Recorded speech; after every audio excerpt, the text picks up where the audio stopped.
Jordan, how are we doing? How you doing? Good. How y'all doing out there? Yeah. Everybody good? All right, cool. Jordan knows how to work a room. Once again, we'll have about 10 minutes of questions for me, and then if you've got questions for Jordan, we'll make that happen. But Jordan, you are at your second straight Fish Fest, and a lot has happened between a year ago and today. So, with a full season of affiliated professional baseball under your belt, how are you a better baseball player? Man, first off, I want to thank God, for being my Lord and Savior, man. It was a blessing to play a full year, my first year, and learn so much from the older guys and from the coaches and players. It was a surreal experience, man. I can't wait till this year. You spent time in the complex, which, for those who don't know, is below A ball. So the hope is that you will begin playing in Jupiter at some point this year. But the complex is, by definition, the backfields. It's focused on player development. It is nothing like the environment, the atmosphere that we have here in Pensacola with fans. Oh, yeah. So in the absence of fans, playing pretty much in front of no crowds, how does that impact your ability to get up for a game and get that intensity that you need? The love that I always had for it. I used to play in the backyard all the time. I always played backyard ball with my brothers and my cousins. So we just used to love to do it. So just waking up and pretending like I'm going to play backyard ball again, all over again. That was the thought every day, and waking up and going to those backfields with no fans, just baseball, and it was fun. What are your goals for this year? I mentioned getting up to A-ball and hopefully beyond there, but we are about to start spring training here in a couple weeks where you will report to camp and you'll try and make a team. What are you setting your sights on? Like I said, I don't want to set a goal because I could hit my goal and then some people are satisfied with the goals, man. I want to set objectives this year. I want to be at a certain place, but I'm not going to set a goal because I don't want to just satisfy myself with that. I just want to make it to the big leagues, and I love Pensacola. I want to play in Pensacola, but at some point I want to be in the big leagues and just come back and just give to Pensacola as much as I can, man. Onwards and upwards, absolutely. It was a good year, a big year for your brother as well, playing collegiate baseball. How closely did you follow his exploits as they went to the College World Series and made some noise once they got there? So in the regionals, they played in Miami. I drove to Miami to watch them play at the University of Miami, and I seen then that they were hot, and they just kept going, and I followed them the whole way through. And like TJ said, man, it was a dream come true. He was living in a dream, and I was excited for him. I'm happy for him all the time. And I called him after they won the championship, and I was surprised he answered. But it was he answered, and he had the hat. He was like, "Let's go." I was like, "All right, cool, man." Yeah, I was excited for him, man. I can't wait to see what happens this year with Ole Miss. All throughout your childhood, you looked up to your big brother, and now you're at a point where you're actually further along in your professional development, drafted out of high school and going pro, than your older brother, who's still an amateur. How has that flip changed the dynamic between you two? Me and TJ never really competed on that aspect of the game anyway. We always competed, to make each other better, but we never looked at it as, I'm TJ's younger brother, or now he's my older brother. So we never looked at it that way, man. We just always gave each other love and showed it back to one another. The hope is that he'll be drafted in a high round like you were. At what point would you entertain the idea of giving him advice, him, your older brother, in terms of how to navigate life as a professional? I already gave him advice on that. I told him, I said, man, you coming from Ole Miss where it's, 6,000-7,000 people at a home game. You get to professional ball, you might not see 1,000 one night. So it's just playing in front of that environment and that atmosphere. You have to really love the game. And he listened, so surprisingly, he listened. There you go. But I just told him, man, it's different, man, when you get to pro ball, because it's not like Pensacola crowds when you come out here and you get a packed crowd out there. He might start off in low A with somebody, or so he's got to be ready for any environment he's put in. You mentioned Pensacola, growing up in the Pensacola area. What helped you fall in love with the game of baseball, whether it was a person or a program or a place? Something had to trigger that in you. What was it? If anybody knows where Cantonment, Florida is, I got some folks out there from the country too. All right, My apartment is up near there too. So. Hey, I'm from Cantonment, Florida. We played baseball, basketball, and football out there, but we won the World Series every year at Cantonment Ballpark when I was there. And it just kind of made you fall in love because we used to win, and like we always just off the field, we were just friends and everything. So just fell in love with the game doing that. And then as you kept moving forward, playing travel ball, and you make a lot of friends, like I just said. But yeah, you just fall in love with it with that way, and then just keep moving forward with it. You made the decision to go to high school at Pensacola Catholic, and that allowed you to play in Pensacola proper, but also got eyeballs on you, I would imagine, that might have otherwise not been looking at you. What went into that decision, and how did that decision benefit you in the long run? My dad, he always wanted us to go to, he was always education first. My parents always believed education first. And Catholic just happened to be an education first with a good baseball program as well. Mm-hmm. So it was 2-1. And so we couldn't turn down that deal. We had to just, go and make the best out of it. I actually went to private school for 2 years in middle school to prepare for Catholic. And that did make Catholic a little bit easier. So, yeah, I appreciate them for that and, loving me and showing me the path of the right way to take. I've got one or two more questions, and then again, I'm sure you've got questions for Jordan. I want to give time for that. I guess I'll make this my final question. How big a part of your childhood were the Blue Wahoos and coming to this stadium as a fan? Oh, man, when they first started, Billy Hamilton was here. Mm-hmm. So it was like seeing him out there in a Blue Wahoo jersey, and also when the Twins got affiliated, they had Royce Lewis out here, and I'm like, man, now that I'm here, it's like I could be in a jersey just like those guys, and a kid can be in the stands just like how I was. So it's a huge impact, man. I love to come back and play here and be a part of the community as much as I can. Let's hope it happens soon. Let's open up the floor. Yeah, go ahead.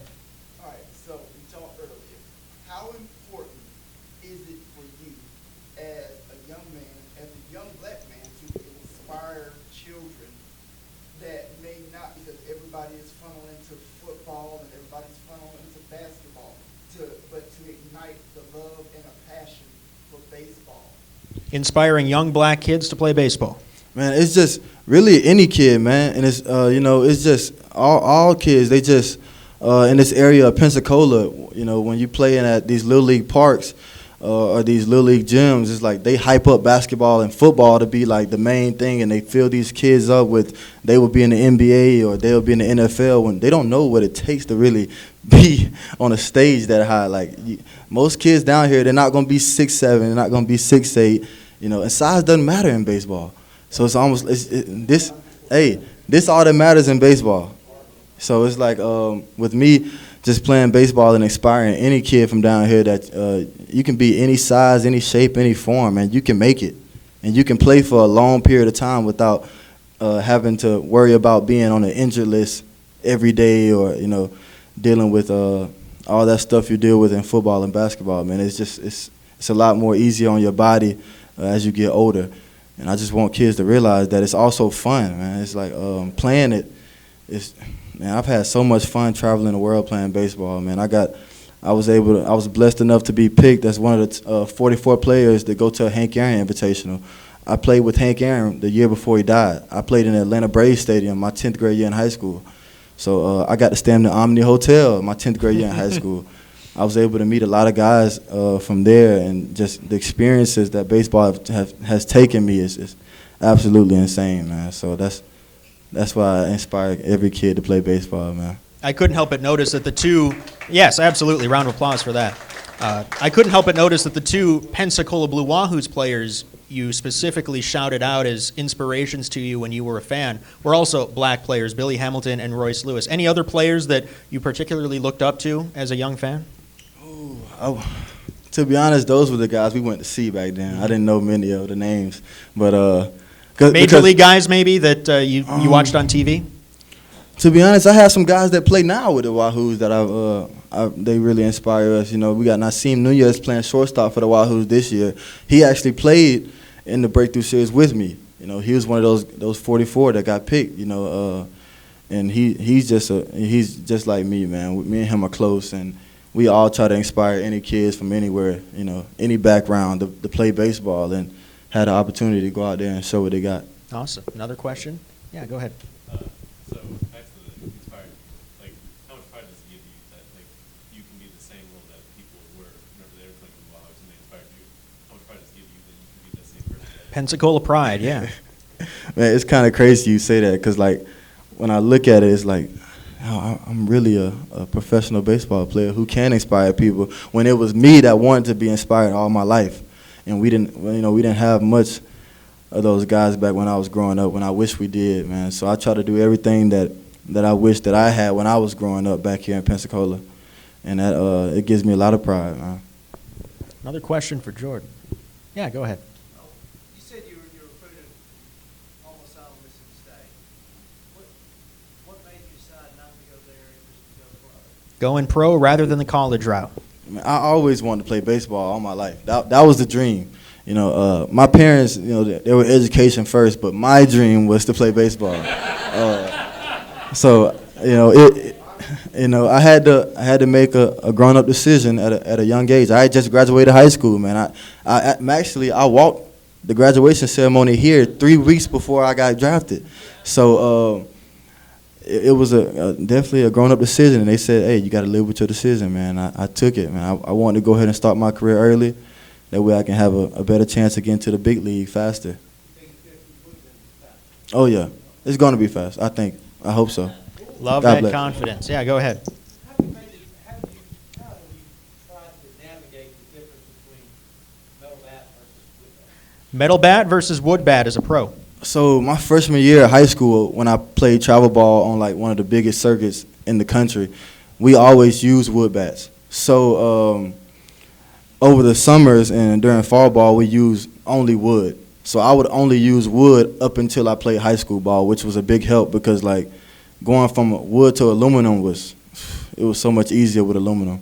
And so you don't miss the ball as much either because you're scared you're going to hurt your hands if you get jammed with a wood bat. Just wait till you get up to Beloit with the cold weather up there. Yeah.